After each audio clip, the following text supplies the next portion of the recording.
It started like any other family dinner, small talk, soft laughter, the sound of silverware against expensive plates. Clara had set the table so perfectly it almost looked staged for a magazine. I tried to ignore how out of place I felt, sitting there in my plain blue dress, among her friends with their perfect hair and polished smiles. "So, Margaret," one of them asked, swirling her wine. "How's retirement treating you? Must be nice to finally relax." I smiled politely. "Oh, I'm still busy. I volunteer at the library, do some gardening. I'm not one to sit still." Clara let out a quick laugh. "Oh, trust me, she doesn't. Mom calls me at least twice a day with updates on her roses." Her tone was light, but something about the way she said mom, too sharp, too performative, made me shrink a little inside.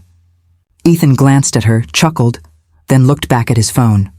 "I just like staying in touch," I said quietly. One of his friends leaned in, smirking. "My mom does that too.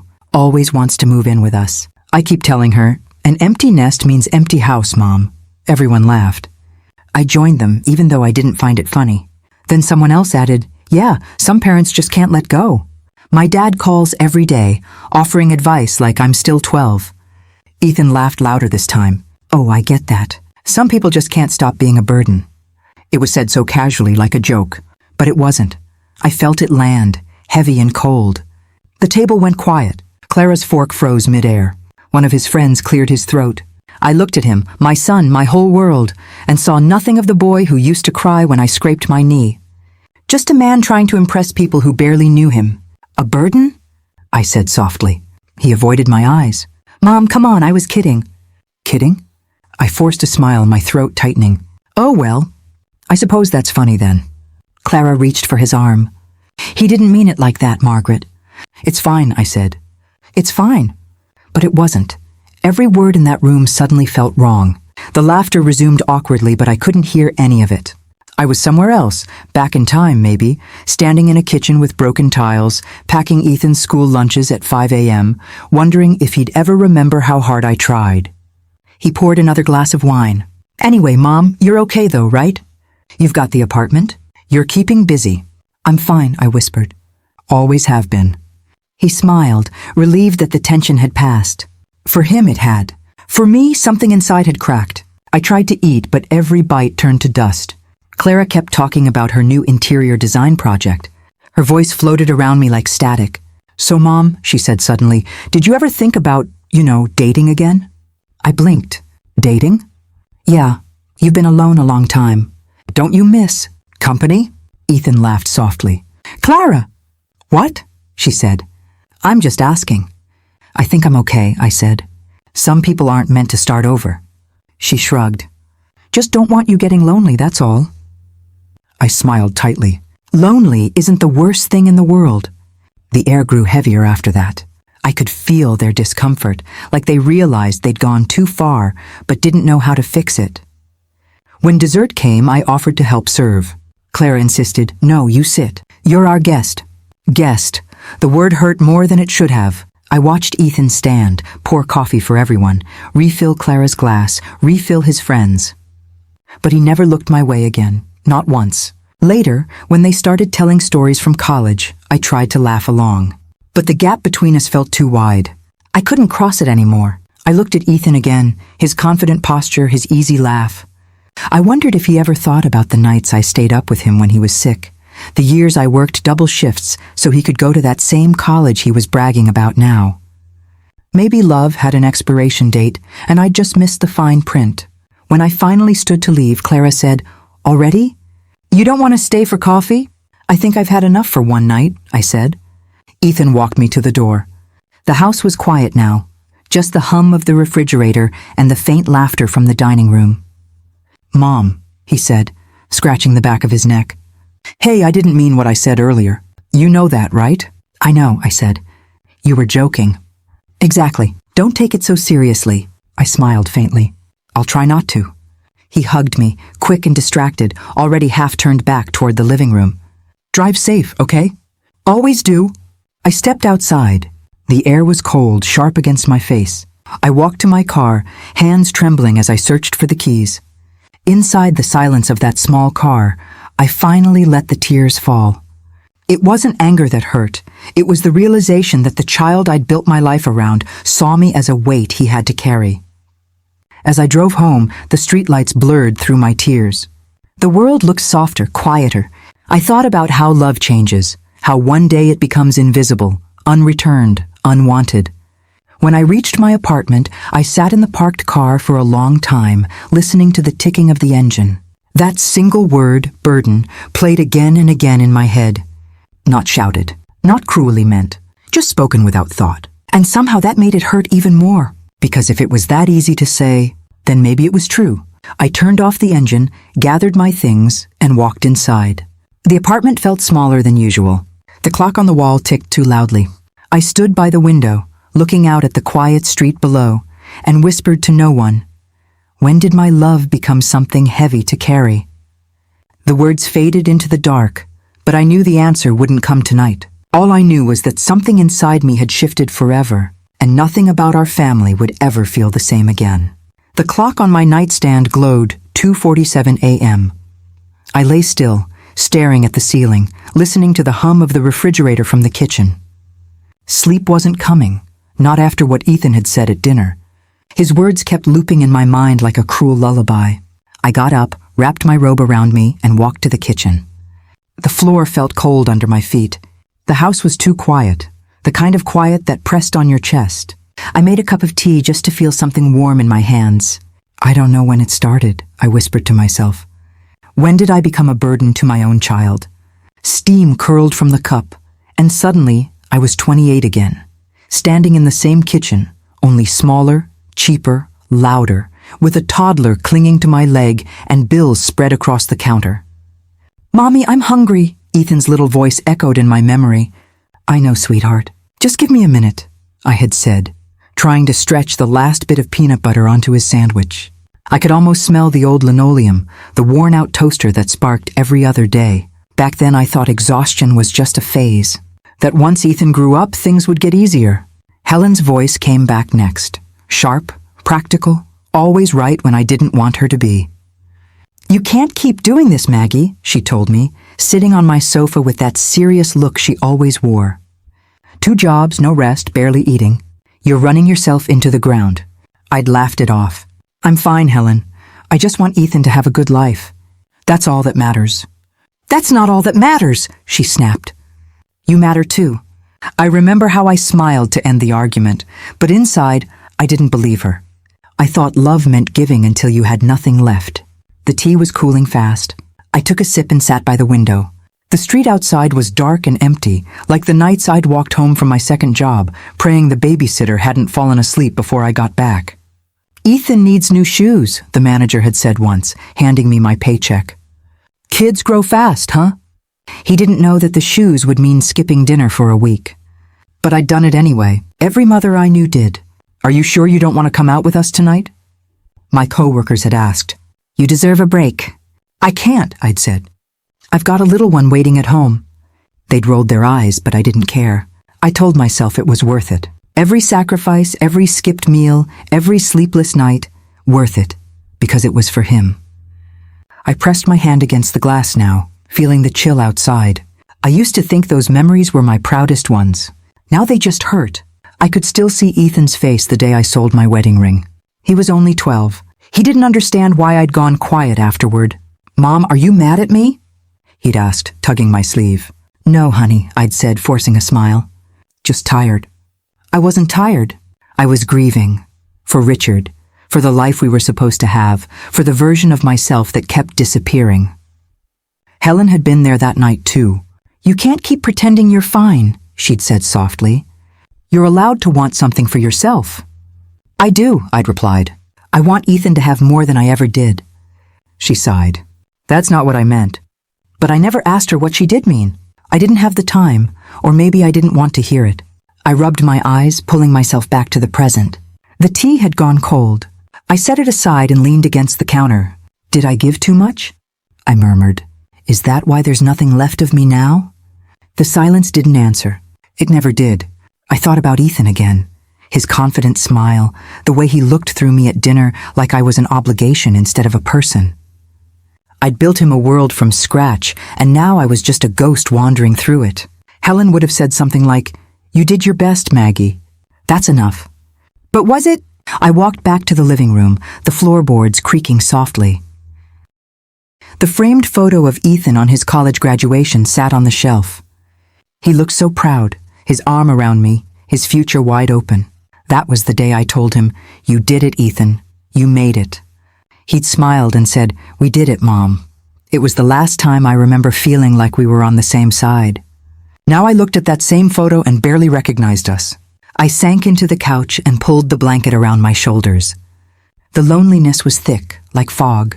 But underneath it was something else, a small, bitter realization growing roots. Maybe I hadn't been selfless all those years. Maybe I'd been desperate to hold on, to feel needed, to prove my love was enough to keep us both afloat. But love isn't meant to erase you. It's meant to grow with you. And I hadn't grown. I disappeared. I closed my eyes, whispering to the quiet room, "Love without boundaries isn't kindness. It's self-erasure." The words hung in the air, soft but solid, like truth finally finding its voice. I didn't know what I'd do with that truth yet.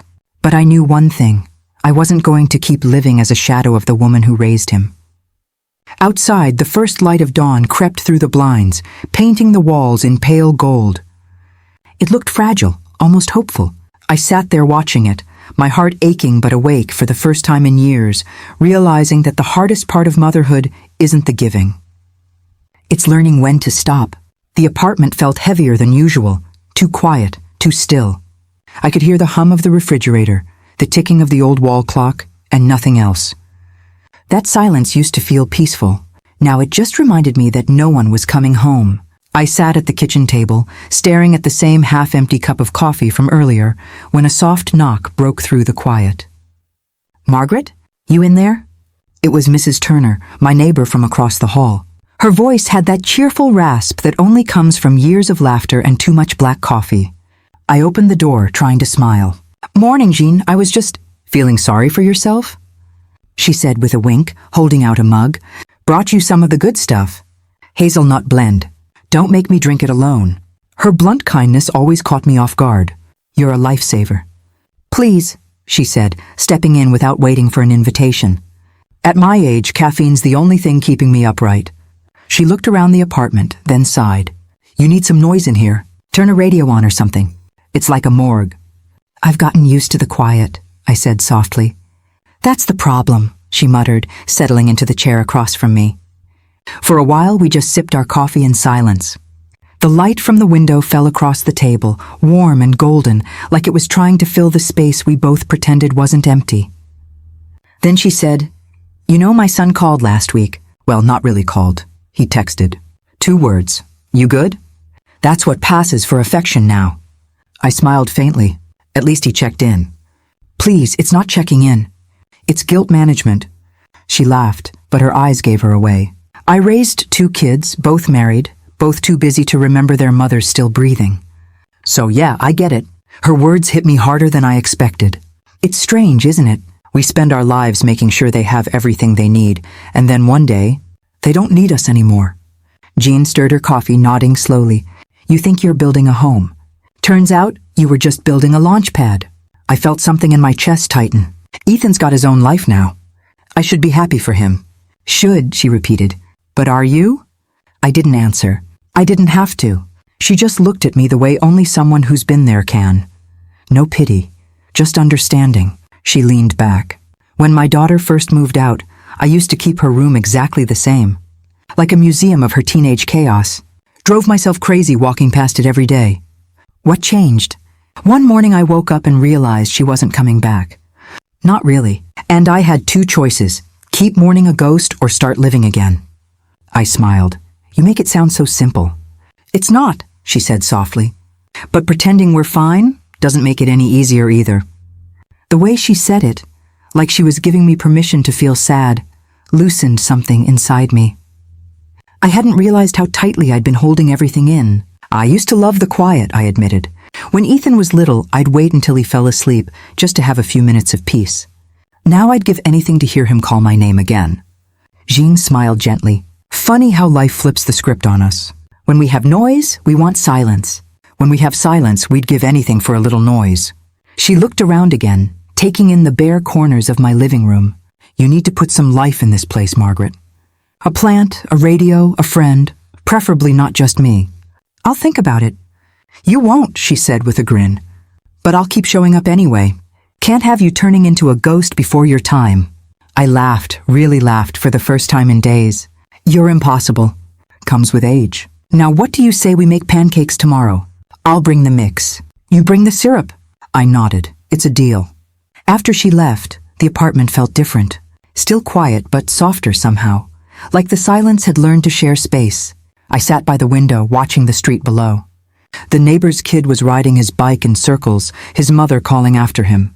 The sound carried up through the glass, distant, warm, alive. I thought about what Jean had said, about launch pads and ghosts. Maybe motherhood really is a kind of disappearing act. You spend years being the center of someone's universe, and then one day, you realize they've built a whole new world without you in it. But sitting there, I also realized something else. I wasn't the only one standing in that emptiness. Jean had her coffee and her jokes. I had her. And maybe, just maybe, that was a start. The sky outside deepened into a soft orange, and the first street lights flickered on. I felt the weight in my chest ease just a little. Maybe we all grow invisible the moment our children learn to live without us. But invisible doesn't mean gone. Sometimes it just means learning how to see ourselves again. Even if it starts with a cup of hazelnut coffee and a stubborn old neighbor who refuses to let you disappear. The phone rang late in the afternoon, breaking the stillness of the apartment. I almost didn't answer. These days, silence felt safer than small talk. But something in me reached for it anyway. Hello? Mrs. Hall? The voice on the other end sounded bright, a little nervous. It's Grace Walker. I used to live down the street from you. Ethan's old friend? For a second, the name didn't register. Then it hit me. Little Grace, the girl with scraped knees and wild curls who used to eat cookies in my kitchen. Grace, I breathed. My goodness. It's been years. How are you, dear? Her voice warmed immediately. I'm good, really good. I can't believe you still recognized me. I wasn't sure you'd remember. Remember? You practically lived in our backyard half the time. She laughed softly. Yeah, those were the days, huh? I still think about them sometimes. Her words carried an easy nostalgia that made me smile and ache at the same time. It's wonderful to hear your voice again, I said. So what's new with you? Well, she hesitated. Actually, that's kind of why I called. I wanted to thank you. You probably don't even remember, but when my mom passed away and Dad could barely hold it together, you helped me, you brought meals, you checked on me, and you helped me get into that scholarship program. I blinked, stunned. Grace, you don't owe me any thanks for that. Maybe not, she said softly. But you were the first adult who made me feel like I still mattered. That meant everything back then. Her sincerity caught me off guard. My throat tightened. You always mattered. You just needed someone to remind you. That's exactly what you did, she said, her tone brightening again. And, funny enough, I ended up becoming a counselor, trying to do for others what you did for me. I sat back, feeling a small rush of warmth I hadn't felt in a long time. A counselor. That's wonderful, Grace. You must make such a difference in people's lives. I try, she said. And actually, that's part of why I called. I'm running a community center now, just outside town. We help people who are trying to rebuild. Single parents, retirees, people who've lost their way a little. She paused almost shyly. I was wondering if you'd like to volunteer with us. We could really use someone like you. I laughed softly, though it came out brittle. Someone like me? Yes, she said without hesitation. Kind, steady, the kind of person people naturally trust.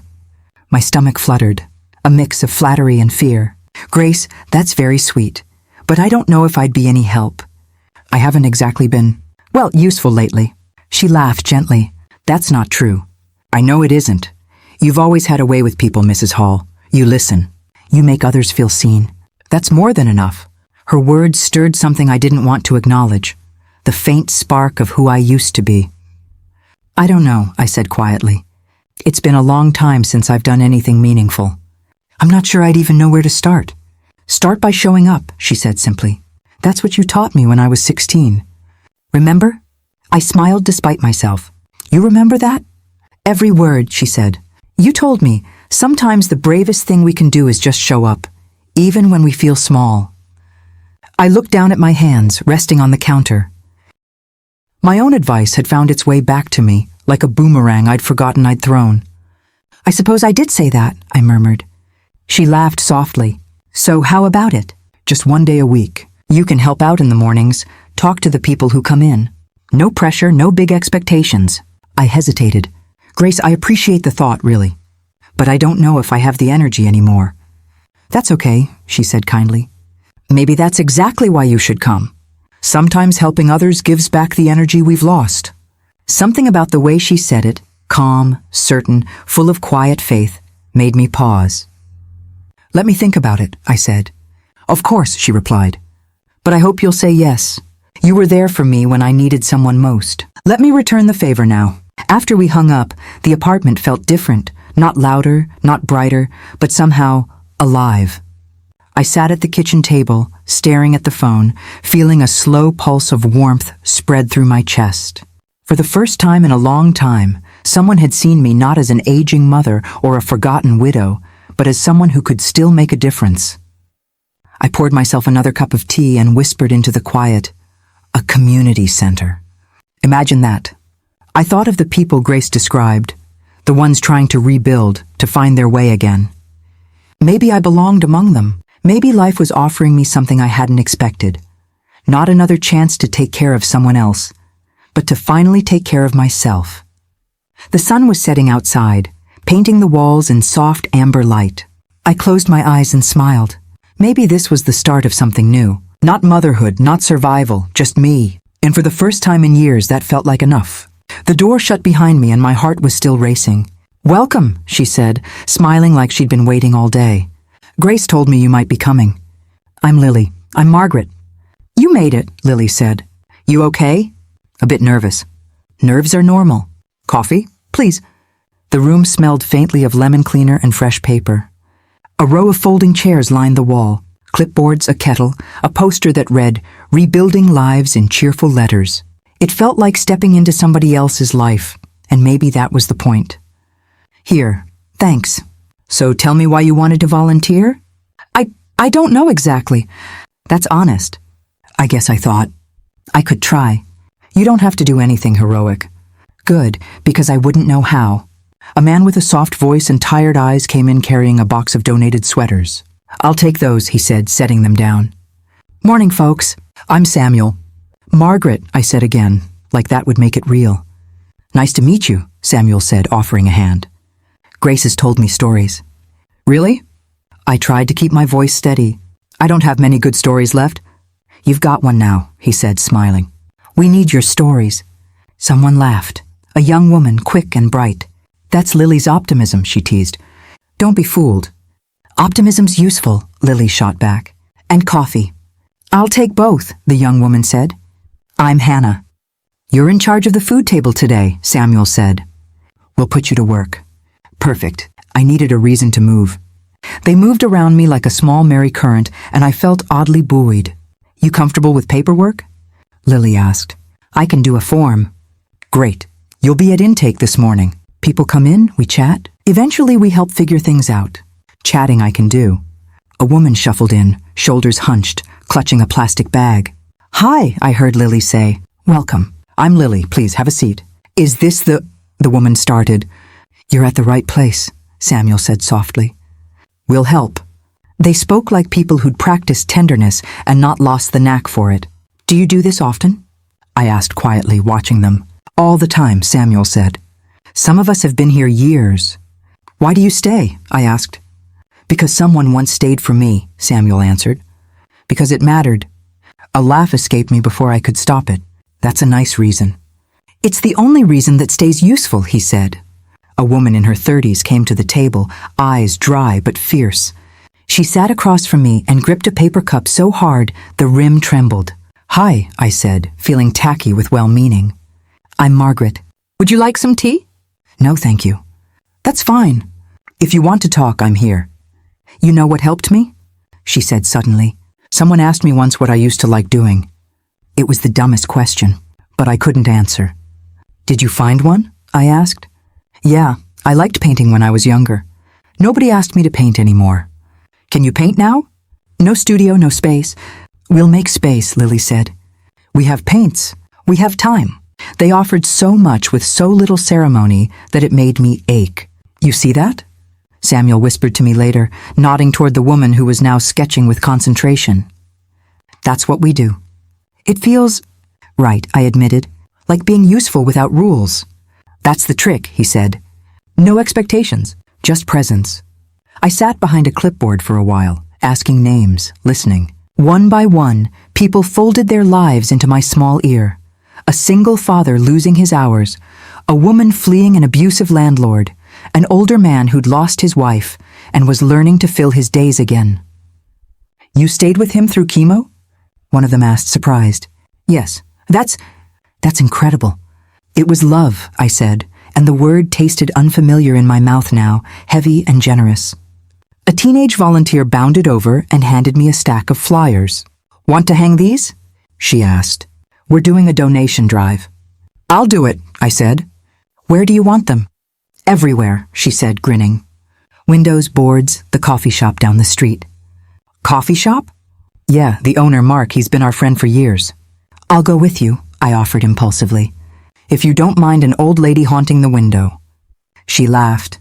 We love haunted windows. Good. Haunted windows are apparently in vogue. There was something ridiculous and tender about hanging flyers with a stranger. People waved from passing cars. A dog barked. A child pressed her face against the glass to stare at the posters. You're smiling, Lily said later when we returned, wiping her hands on a towel. I hadn't realized I'd stopped, I said. That's odd. It's not odd, she said. It's overdue. They asked me about Richard once. Samuel with quiet curiosity, Lily with practical warmth. I told small stories, how he loved crossword puzzles, how he fixed the leaky tap, how he hummed when he cooked. It felt safe to say his name aloud without the old sharpness that used to follow. You don't have to talk, Samuel said. But it helps. It does, I admitted. Thank you. A woman I'd been listening to took my hand unexpectedly and squeezed. You helped me, she said. You talked me through calling my landlord. My son can see me calmer now. He asked if I could make pancakes on Sunday. That felt like a victory. Pancakes are big victories, I said, meaning it. You should come to the potluck next week, Lily added. Bring something. We celebrate small wins loud. I'd like that, I heard myself say. After hours of listening and passing plates and stapling posters, I stepped outside with Samuel and the young volunteer. The evening was cool, the streetlights starting to glow. You look different, Samuel said. Brighter. I think I feel different, I corrected. Like I've been given a small piece of myself back. That's how it starts, he said. Tiny pieces. Then you stitch them together. My phone buzzed in my pocket. I glanced down. A message from Ethan. How's the new hobby thing going? Hope you're not making a scene. My throat tightened. The message was polite and distant, like a window left slightly open. You okay? Lily asked, noticing. Just family, I said. Old family. You don't have to explain, she said. Do what you need tonight. I will, I promised. I walked home with my coat buttoned up tight against the night, the world feeling steadier under my feet than it had in months. In my hand, a flyer rustled. Bold letters, small print, an invitation to a potluck, to a life that had space for me. Maybe this was the place I'd been looking for all along. Maybe life really had offered me another beginning. The street was empty except for a couple arguing softly down the block. I read Ethan's message again, the words small and familiar, and felt something tighten and loosen at once. I'd found a new rhythm today, but the ache for his respect still sat like a question in my chest. I folded the flyer and kept walking, thinking how strange it was that the same day I started to feel alive, a message could still make me feel invisible. The phone buzzed just as I was setting down a box of donated clothes at the community center. I almost ignored it until I saw her name flash across the screen. Clara. Her voice came sharp, clipped, like she was already halfway through an argument. Margaret, I've been meaning to call. I just got off the phone with Ethan. Something in her tone made my stomach tighten. Is everything all right? Well, she sighed, dragging out the word, it depends on what you call all right. He's been getting calls from people who've seen you online, at that community center. Apparently there was a photo of you holding a microphone. Yes, I said slowly. I gave a short talk. It was a volunteer event. I see, she replied, her voice stiffening. It's just a little unexpected. People know you're Ethan's mother. And well, they're asking questions. Questions? You know how people are, she continued. They're wondering why you're doing that sort of thing at your age. It's not a good look for Ethan, especially since he's building a certain image at work. I had to take a breath. A certain image? She exhaled sharply. He's a manager now, Margaret. People talk. It's just, maybe tone it down a bit. You've already raised a wonderful son. There's no need to seek attention like this. Her words landed like small stones, one after another. I'm not seeking attention, Clara. I'm helping people. That's all. That's not how it comes across, she snapped. You don't understand how the world works these days. Everything's online. You standing up there, giving speeches about whatever it is you do, it makes us look, well, desperate. I froze. Desperate? I'm trying to help you, she said quickly, her tone softening just enough to sound patronizing. If you want to keep volunteering, fine. Just maybe stay behind the scenes? Quietly. That word stung more than the rest. Clara, I said, trying to steady my voice, I've spent half my life being quiet.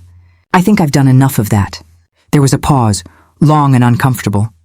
Well, she said finally, if that's how you feel, I just thought you'd want to protect Ethan's reputation. His reputation doesn't need protection from me. I'm not so sure about that, she muttered. People can be cruel. They might think. I don't care what they think, I interrupted. Not anymore. The silence that followed was heavy, sharp-edged. Then she sighed. All right, Margaret. If you insist on making this your thing, that's your choice.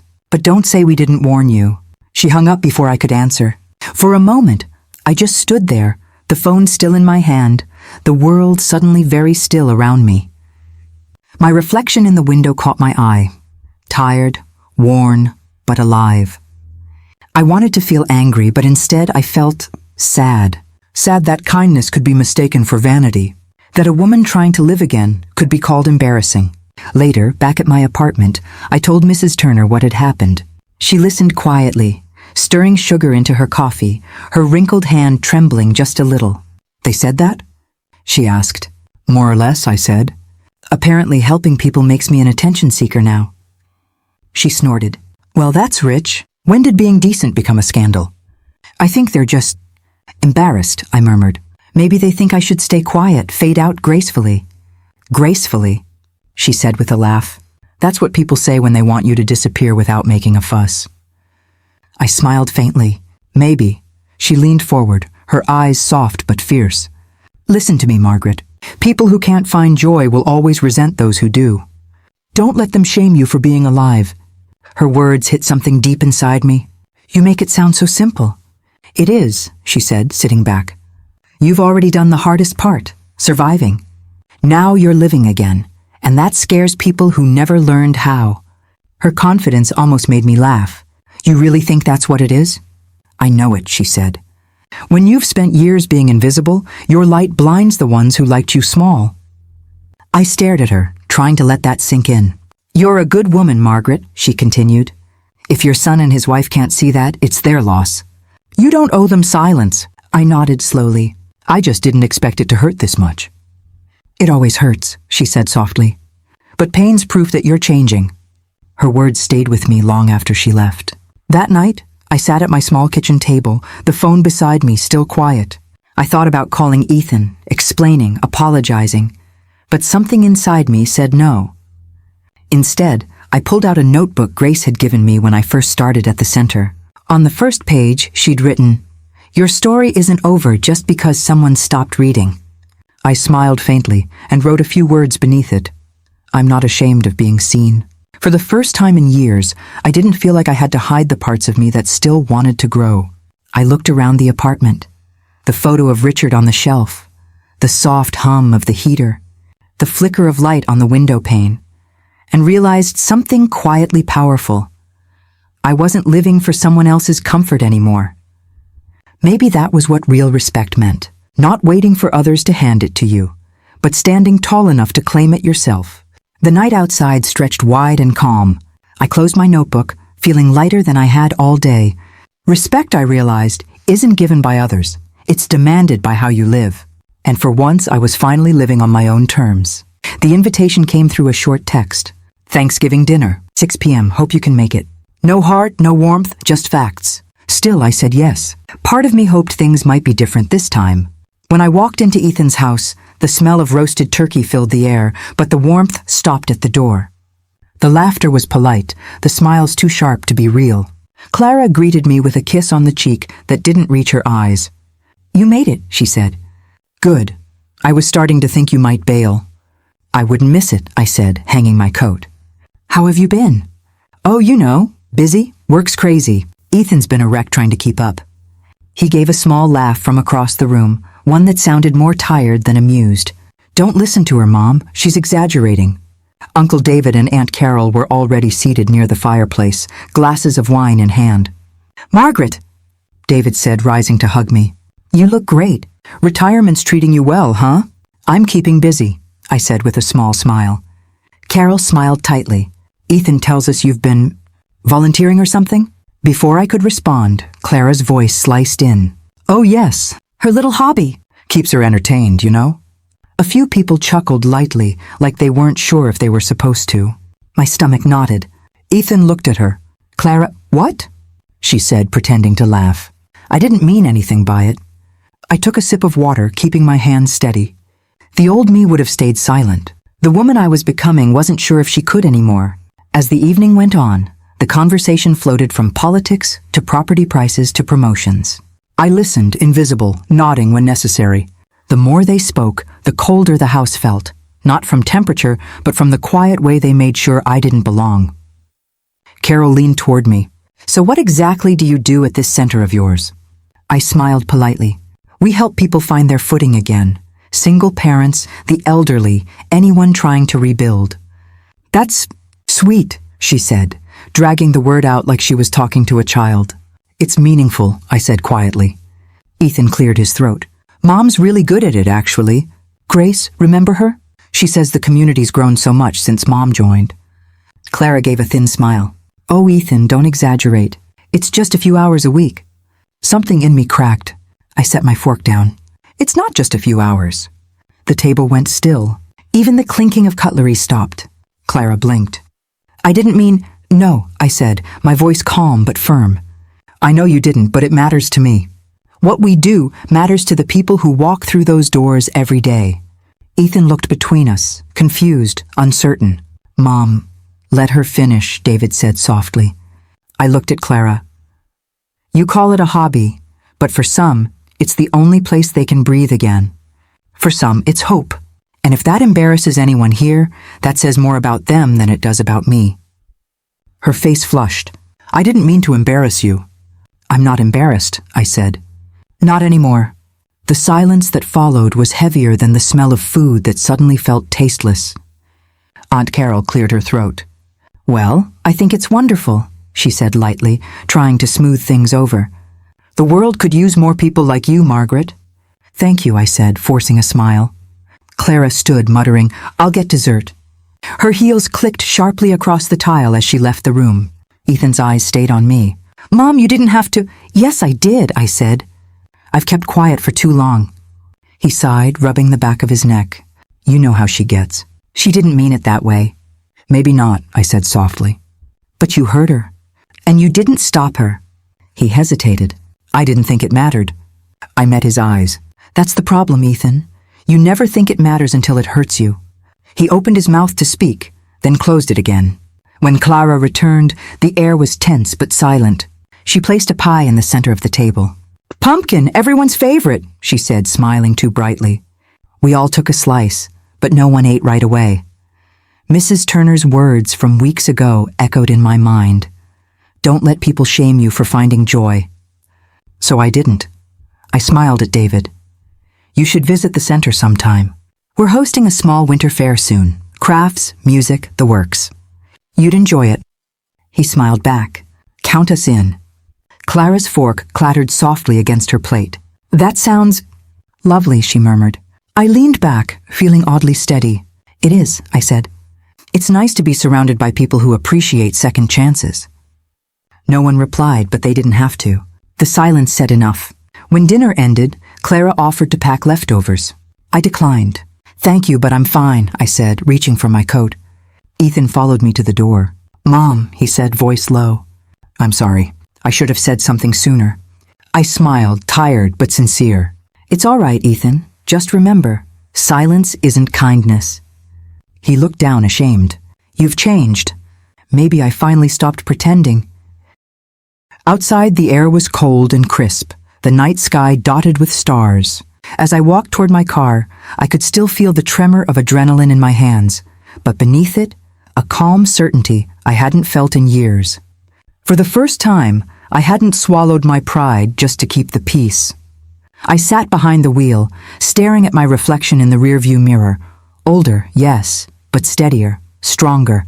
I'd spent half my life being quiet. It was time to find my voice, and now that I had, I wasn't going to lose it again. Burden.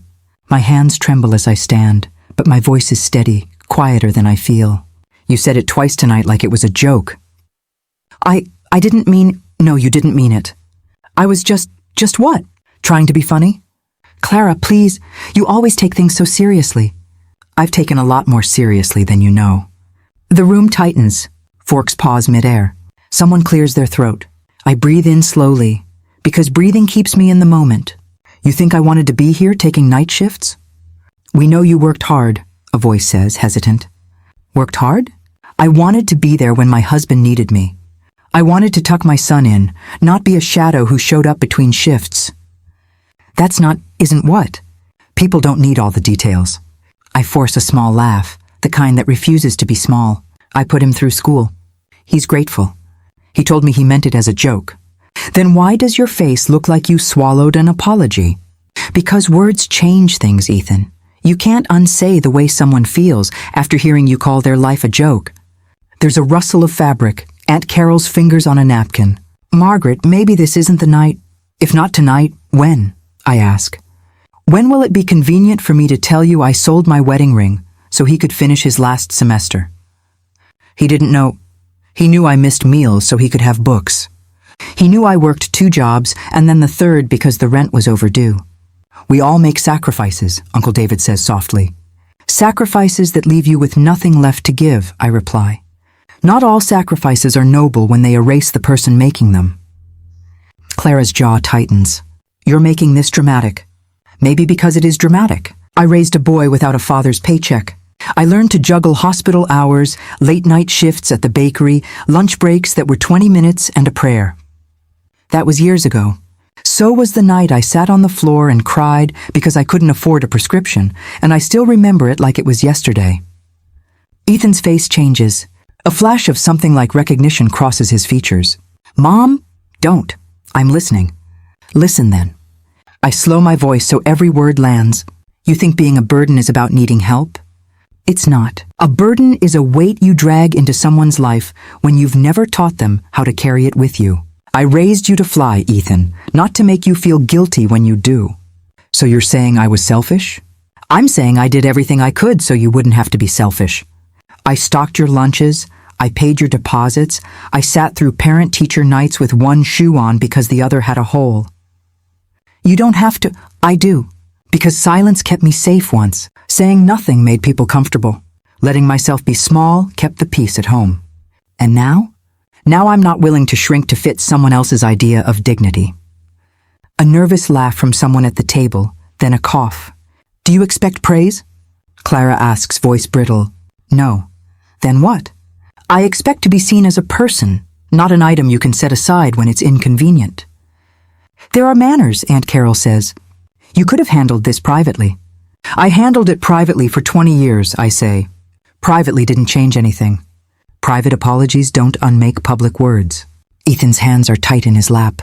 He looks smaller than he did at his graduation photo. "Mom, I was embarrassed. I thought it would diffuse things to joke. Jokes cut deeper when they live inside a truth. I didn't mean for you to feel... You didn't mean for a word to wound, but you've watched me put my life into your hands. You called that life a burden in front of your friends. I'm sorry. Sorry won't stitch up every cold night I spent working 2 jobs to make sure you had heat in the winter." I know. No, you don't. Not fully. You've lived the outcome of my choices. You haven't lived the choices themselves. There's a pause long enough for the clock to mark it. What do you want from us? Ethan asks finally, cracked and honest. Respect. That's it? That's everything. You think we don't respect you? You left me to guess. Respect isn't a feeling you assume. It's a habit you practice. You practiced convenience for a long time. That's unfair. Maybe, but it's true. Clara's voice drops. This isn't about respect. This is about image. I've been dressing in hand-me-downs, Clara. Image wasn't part of the conversation when I learned to make rent. Margaret, don't Margaret me like I'm a problem to solve. I raised a son who I hoped would be kind in the small places. Today he was kind in front of his friends and careless in front of me. A silence lands, heavy and full. Ethan's eyes glisten. He swallows. I didn't know it was this. I didn't know either when I was young. I thought giving everything was proof of love. And now? Now I know giving without boundaries is losing yourself. I'm not asking for your thanks. I'm asking for acknowledgement. Uncle David exhales. That's fair. It's more than fair, Aunt Carol adds. It's overdue. Clara looks away. Her voice is small when she speaks. I'm sorry. Sorry for what? For making you feel small. For treating your life like a punchline? For that too. Ethan stands slowly. Mom, you didn't deserve what I said. I'm sorry. I accept that you're sorry. But will that fix things? No. It's a start. A start doesn't erase the years. But it can be the beginning of something else if you let it. I pull my coat around my shoulders. The room watches me like I'm a storm passing through. I won't be part of conversations where my life is used as a prop. Margaret, please. I turn at the threshold and say the only thing left unsaid, soft but sure. A burden doesn't raise you. It carries you. I carried you. I don't want to be your burden. I want to be your mother. The words hang. Faces are pale. Ethan's mouth trembles open and closed. I'm proud of you, he whispers, and his voice breaks in a way that finally sounds honest. I step into the hall. The cold air is immediate, sharp, and oddly cleansing. I don't wait for hugs, for anything performative. I walk out with my dignity intact and my spine unbent. Outside, the night is clear. I press my palm against the cool brick and let the quiet settle under my skin. For the first time in years, my silence protects my peace. The days turned quiet after that dinner. Not the peaceful kind of quiet, but the heavy kind. The kind that sits in your chest and refuses to move. Ethan didn't call. Neither did Clara, and maybe I didn't expect them to. Instead, I threw myself into the community center. Mornings became my anchor, sorting donations, filling out forms, helping people who felt invisible. Somewhere in that chaos, I stopped checking my phone. One afternoon, Grace walked in holding a clipboard. We've got a new intake. Young mom. She could use someone patient. Patient? I smiled faintly. That's about all I have left. When I walked into the small interview room, she was sitting by the window, mid-20s, messy ponytail, eyes tired in that way only single mothers know. She clutched a worn baby blanket like it was a lifeline. Hi, I said gently. I'm Margaret. She looked up. Rachel. Her voice cracked, just saying her own name.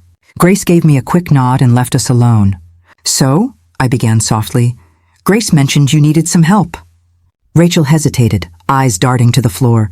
I don't even know where to start. Then don't, I said.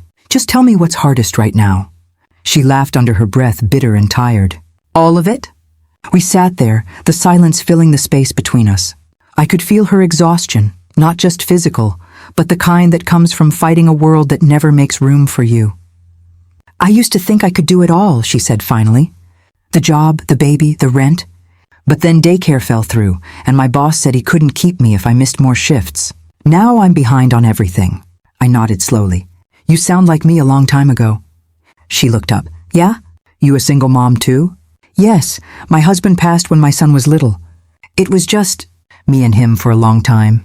Her face softened. Then you get it. I do. Something eased between us. A quiet understanding that didn't need explaining. Rachel sighed. You know what's funny? Everyone keeps telling me I should be proud. That I'm strong. But I don't feel strong. I feel like a burden. The word hit like a familiar echo in my chest. You're not, I said quietly. How do you know? Because I thought the same thing once. I thought needing help made me weak. Turns out, it just made me human. She stared at me for a moment, then smiled weakly. That's easy for you to say. You seem together. Together? I laughed softly. No one's really together, Rachel. We just learn how to hold the broken parts better. She blinked back tears. You really think I can make it? I don't think, I said. I know. She exhaled shakily. You sound like my mom used to. Before things got bad. I didn't ask what bad meant. Some stories don't need every detail. We spent the rest of the hour filling out forms, making a list of daycare programs and housing options. I taught her how to organize her applications, how to ask for help without apology. When we finished, she stood up slowly. I didn't think I'd feel better walking in here, she said, but I do. I'm glad, I said. As she turned to leave, she stopped at the door. You remind me that mothers are heroes, she said softly. Not burdens. My throat closed. I couldn't speak, not right away. I just nodded, and she smiled before walking out. The moment she left, I sat back in the chair and let the tears come. Not the kind that burn, but the kind that release something deep. I hadn't cried since the night Ethan called me a burden. I thought I was done with tears. But these were different. They didn't come from pain. They came from recognition. In her words, I heard something Ethan had never said. Not because he didn't care, but because he didn't understand. Healing, I realized, doesn't always come from the people who hurt you. Sometimes it comes from those who carry the same scars. Later that evening, I found Rachel again in the hallway, holding her baby in one arm, a stack of donated diapers in the other. You all right? I asked. She smiled, tired but proud. Yeah, better than all right, actually. You'll be here next week, right? Every week, I said. For as long as you need. She hesitated, then added softly, You're kind of like everyone's mom here. I laughed. That's the nicest thing anyone said to me in a long time. Her baby stirred and let out a tiny cry. She rocked him gently, whispering something I couldn't hear. As I watched her go, a strange warmth settled over me. Maybe this was what I'd been searching for. Not forgiveness, not validation, but purpose. At home that night, the apartment didn't feel as empty. I made tea, sat by the window, and thought about how life has a quiet way of mending you through other people's stories. Rachel had given me something my own son never could, not because he didn't love me, but because he'd never walked in my shoes. I looked at my phone sitting on the table. No new messages. For once it didn't sting. I'd found peace somewhere else. In the small victories, the gentle reminders, the way one stranger's gratitude could soften years of hurt. Sometimes the people who understand your pain are the ones who've carried their own. And sometimes that's enough to start healing. The knock came like a plea, 3 hard taps against the door while the rain hammered the windows. Who is it? I called, already reaching for the chain. It's me, Ethan, please. His voice was thin, almost gone. I opened the door and he was there, soaked through, hair plastered to his forehead, eyes hollow. He looked decades younger and 10 years older all at once. Ethan? I stepped aside. Come in. You're drenched. I didn't know where else to go. He clutched his jacket like it was a lifeline. I thought maybe you thought I'd open the door, I asked, closing it behind him. You did the right thing. He sagged onto the hall chair, breathing hard. My office is gone, Mom. The lease, the suppliers, everything collapsed this week. I'm so stupid. His hands trembled. Clara left. She took her things. Said she couldn't do it anymore. I'm sorry, I said simply, sitting across from him. Tell me what happened. I made mistakes, he said, voice breaking. I trusted the wrong partners. I cut corners thinking I knew better. And, he swallowed, I got arrogant. People stopped returning calls. I kept telling myself I could fix it, and then I couldn't fix it. You always try to fix things alone. I could hear both accusation and concern in my words. I didn't want anyone's pity, he said. I thought I could handle it without dragging you into it. I hate that he covered his face. I hate that I scared you that night at dinner. I keep replaying your words. You said I was a burden, he whispered. You were right to call me out. You called me a burden, I corrected. You said it in front of people. That hurt. I know. He blinked, tears mixing with the rain on his cheeks. I don't deserve forgiveness. I never said you did. My voice was steady. Forgiveness isn't immediate. It's not a bandage you wrap around an apology and call it fixed. He flinched as if the truth stung. Then what do you want from me? Honesty, I said. A willingness to be small when it matters. To listen more than perform. To be present for the ordinary things, not just the grand gestures. He let out a shaky laugh. I'm exhausted of grand gestures. I'm exhausted, period. You look like it. I rose and fetched a towel, pressing it to his shoulders. Sit. Tell me where you'll stay tonight. I don't know. He looked up, eyes glassy. Clara said not here. She said it would be weird. I told her I'd call a friend. Nobody picked up. You can stay on the couch, I offered. There's extra blankets in the hall closet. His chest hitched. You're sure? I don't want to make you uncomfortable. You made me uncomfortable with a word, not with your presence, I said, softer. Sit. He moved like someone who'd been trying to hold himself upright for years and finally admitted he couldn't. Do you want to tell me more? I asked, sitting near him but not crowding. I lost clients. Investors pulled out. I mortgaged some equipment I can't recover. And then Clara said she needed stability, not chaos. He stared at his hands. She left the same week the bank called. My father, he's not here. You're not alone now. My throat tightened in a way that reminded me how much I'd learned to hold steady. What do you need first? A plan or a night's sleep? Both, he said. I need someone who won't fix it for me, but will help me make a plan. That's reasonable. I straightened. We'll make a list. Call the suppliers tomorrow. Contact the landlord. Look into short-term work. Talk to Grace. She knows people who help rebuild small businesses. He inhaled sharply. You'd help me with that? I'll help, I said. But on one condition. Name it. You do the work. I'm not bailing out bad choices. I'm offering help so you can earn a fresh start, not so you can return to the same mistakes. He nodded, gratitude and shame colliding on his face. I deserve that. I deserve the hard work. You deserve better than living without accountability, I said. And you deserve someone telling you when you're wrong. Consider this the start of both. A silence settled between us, not empty but full with proposals and admissions. I'm sorry for how I made you feel, he said finally, voice raw. For that word. For not standing up for you in the room. You can apologize in private or in public, I said. Apology still means nothing if behavior doesn't change. I'll change. He spoke with a fragile determination that sounded like it might break and mend in the same breath. I'll show up differently. Then show up, I said, and we'll figure out the rest. He exhaled, relief softening his shoulders. Can I tell you the truth about Clara? She couldn't handle the collapse. She said she was scared that our lives would get smaller. She said she loves me but can't bear the unknown. That's honest, I said. It doesn't make it less painful, but it's honest. Do you think she'll come back? He asked, hope and fear tangled.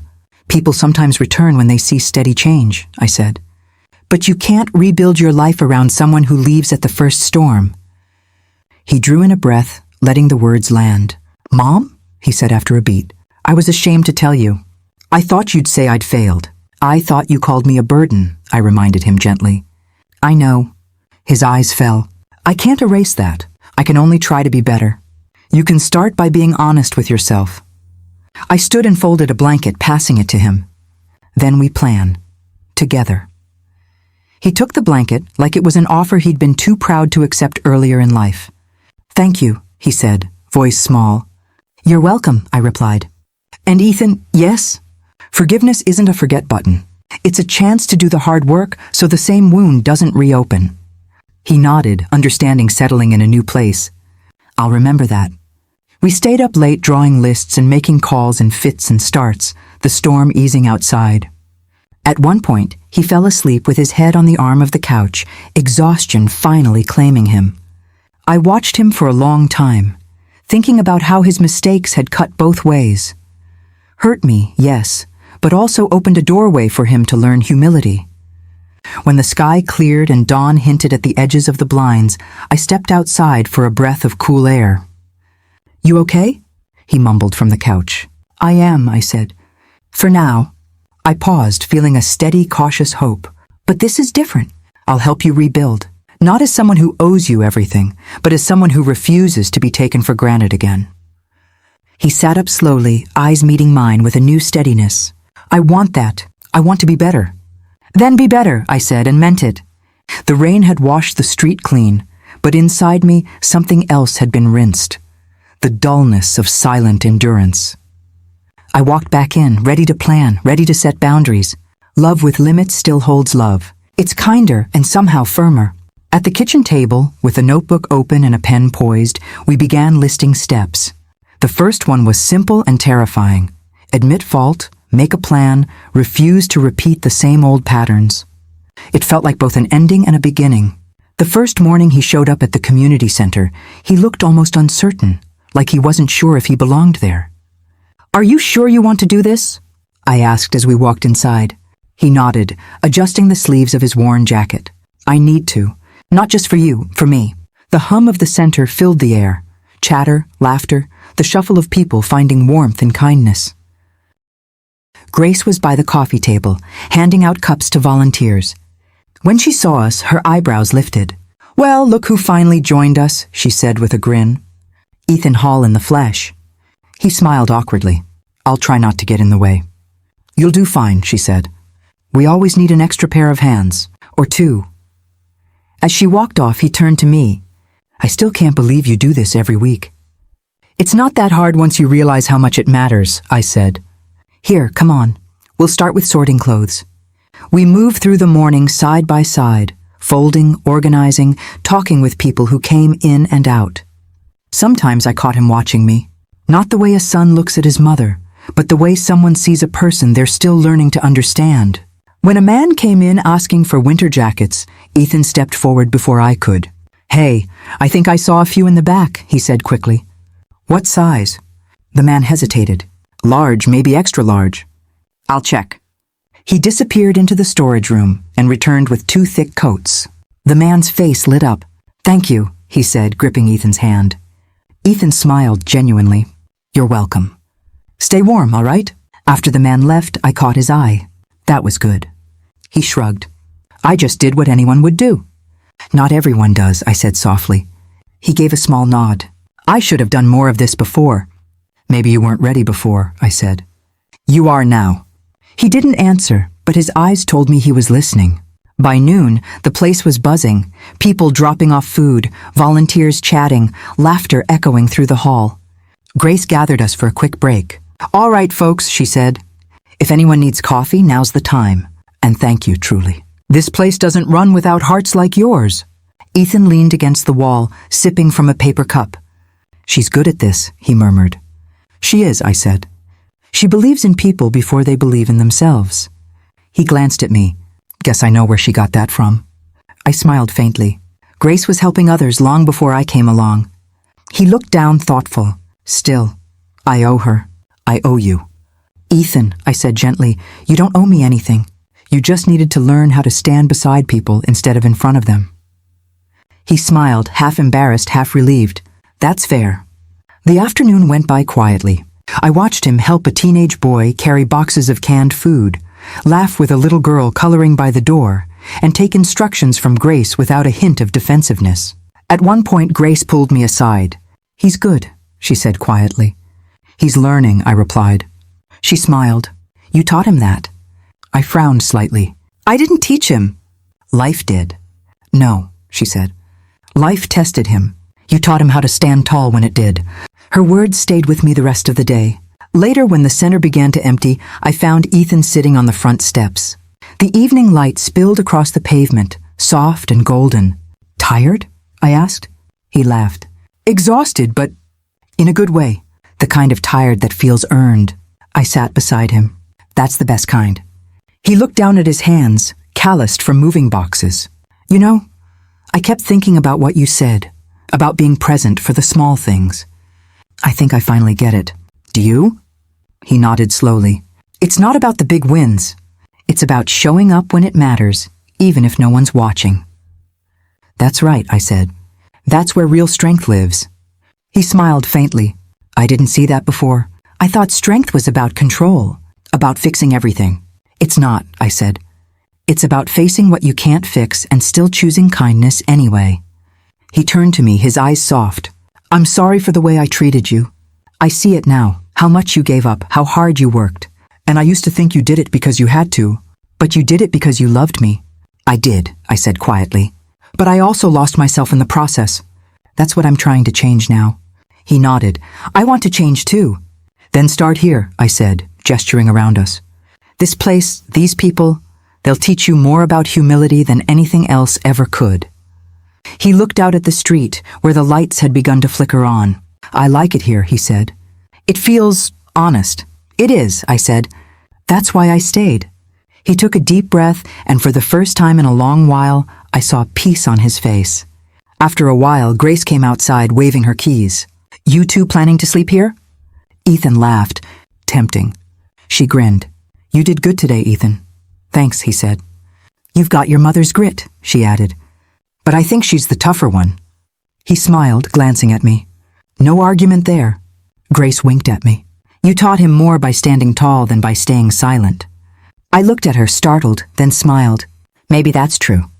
When she walked off, Ethan asked quietly, What did she mean? She meant I had to stop protecting you from your lessons, I said. You learned better by falling. He chuckled softly. Then I've learned a lot. Good, I said. That means you're finally growing. We sat there a little longer, watching the last few people leave the center. The air smelled like coffee and rain. He nudged my arm. You know, I was wrong about something. Just one thing? I teased. Maybe more than one, he admitted. But mainly this. I used to think mothers just sacrificed. Now I see. They rebuild too. I smiled, a lump rising in my throat. We do, sometimes more than once. He turned toward me. You're the strongest person I know. Then I've done my job, I said softly. We sat in silence, the kind that doesn't need words, the kind that feels like forgiveness. In that moment, I realized something simple and beautiful. Sometimes, the best lesson a child can learn isn't from your words or your sacrifices, but from seeing how strong you stand after breaking. And for the first time, I felt not like a mother carrying the past, but like a woman finally standing on even ground with her son. The lights feel too bright the moment I step on stage. You okay? Someone whispers just off stage. I'll be fine, I say, my voice steadier than I expect. You sure? You looked nervous earlier. Nervous is different from ready. The room hushes as I walk to the podium. Faces blur into a sea of kind eyes. Grace, Samuel, Lily, a few of the regulars, and then him, right up front, watching like he's seeing me for the first time. My breath finds the rhythm of the microphone. Thank you for coming, I begin, and the words land softer than the lights. We're honored you agreed to speak. It's an honor to be asked. I pause because the truth lives in the pause. I don't know how to make this sound neat, I say, and I won't try. I'm just going to tell you what happened and what I learned. That's all anyone could ask, someone calls from the second row. Good, I answer, and the room leans in. My husband died when my son was small, I say, and it's simple, but each syllable pulls a memory. I worked nights, days, anything that kept the lights on. I sold things I loved to pay for his next year of school. That was my life for a long time. A hand reaches out in the front row. He's squeezing the edge of his seat. I thought giving everything proved love, I continue. I thought silence kept the peace. But silence cost me pieces of myself. You can't donate courage or time and expect the ledger to balance. Sometimes you never notice what it took until you stop. Brave, a woman murmurs behind me. Maybe, I say. Maybe it was just stubbornness dressed up as duty. A laugh ripples, gentle, surprised. That's when I started disappearing, I say. Not in a dramatic way. Little things first, hobbies packed away, old friends called less, laughter saved for later. I told myself it was temporary. And temporary grew into years. You left so much for him? Someone asks softly. I did, I admit, and it almost erased who I was. You found your way back, Grace says from the audience, voice bright. I tried, I reply. It wasn't a straight line. When a friend invited me to volunteer, I scoffed at first, I tell them. I thought I was finished, that my role had ended when my son stepped into his life. But I went. I felt awkward, clumsy, like a stranger in my own hands. Then a woman called Rachel walked in, and something shifted. She told me I reminded her that mothers are heroes, not burdens. A hush, someone wipes an eye. That moment cracked something open, I say. Little by little, I started showing up for people who felt forgotten. I learned to hold space without losing myself. And slowly the center held me back. "Where does your son fit in this?" a voice asks. "He's sitting there," I answer, and look at him. He meets my stare and nods, raw and quiet. He called me a burden once in front of people. It cut deeper than I expected. He also came to me soaked in the rain months later, ashamed and broken. We worked on building a life again, together, but not at the cost of my dignity. "We did the work," he says from the front row, voice low. "We did," I say. "You said a line," Lily calls, as if reminding everyone what courage looks like. "I did," I respond, and he learned to cross it, not to claim me, but to walk beside me. A hand in the crowd raises. "How did you stop shrinking?" Someone asks. "I learned to say no," I say, and the word lands like a small, fierce thing. I stopped quieting my own needs for appearances. I let myself be seen, even when it embarrassed others. "Heard that," Samuel says. "Good," I answer. "You shouldn't hide who you are to make someone else comfortable." "Were you scared to speak tonight?" A young volunteer calls. Horribly, I confess. But fear isn't proof you shouldn't. Fear's proof you're about to grow. There's a pause, full of nods and small sounds of agreement. People ask me, why not forgive and forget? I say. Forgiveness doesn't mean you forget the lessons. It means you refuse to let the past write your future for you. So when Ethan apologized, I listened. But I didn't go back to being small to make him comfortable. He had to learn to be humble in the small moments, not just the big apologies. "You were brave," someone whispers. "Brave, maybe," I say, but also tired of being invisible. A murmur of recognition moves through the room, many hands folded over stories like mine. "Thank you for showing up at the center," a woman says, standing. "Your talks mean so much." "Thank you for letting me," I reply. "You taught me as much as I hoped to teach you." Ethan's voice breaks the quiet then. "Mom, I'm proud," he says, and it slips out plain and true. "I'm proud of you," I answer, and the words feel like an unlatched door. "Did you ever think you'd get this?" Grace asks, smiling. "No," I admit. "I thought my story ended with survival. Turns out it has chapters I hadn't planned. Chapters where I speak, chapters where I'm seen." A woman near the back calls. "How do we help someone find themselves?" "Start by listening," I say. "Then give a little responsibility. People don't bloom from pity. They bloom from trust. You've given us so much," Samuel says, voice edged with gratitude. "We've given each other back small pieces," I answer. "That's the point." The applause starts slow, then grows. It's warm and real and carries something I haven't felt in years, permission. I breathe it in. "I once begged to be enough," I tell them, letting the confession sit. Tonight, in this light, I don't beg. I stand. Grace leans over and squeezes my hand as I step down. "You taught him more by standing tall than by staying silent," she says quietly. "Sometimes silence protects others," I reply. "Tonight it protects my peace." He meets me at the edge of the stage, eyes wet but steady. "You changed me," he says. "You changed yourself," I answer. I just pointed the way. We walk out together into the crisp night, the center's doors closing behind us like the end of a chapter and the start of another. The applause still hums in my ears, but what settles deepest is a small, steady calm. I no longer shrink to make others comfortable. I no longer ask to be enough. I simply am. Sometimes the people we love the most forget how much we've carried for them. But love doesn't make us weak. It makes us resilient. I've learned that being called a burden doesn't define you. How you rise after it does. Strength isn't in staying silent. It's in standing tall, even when your heart has been misunderstood. If you've ever been called a burden for the love you gave freely, share your truth in the comments and remind others what strength really looks like.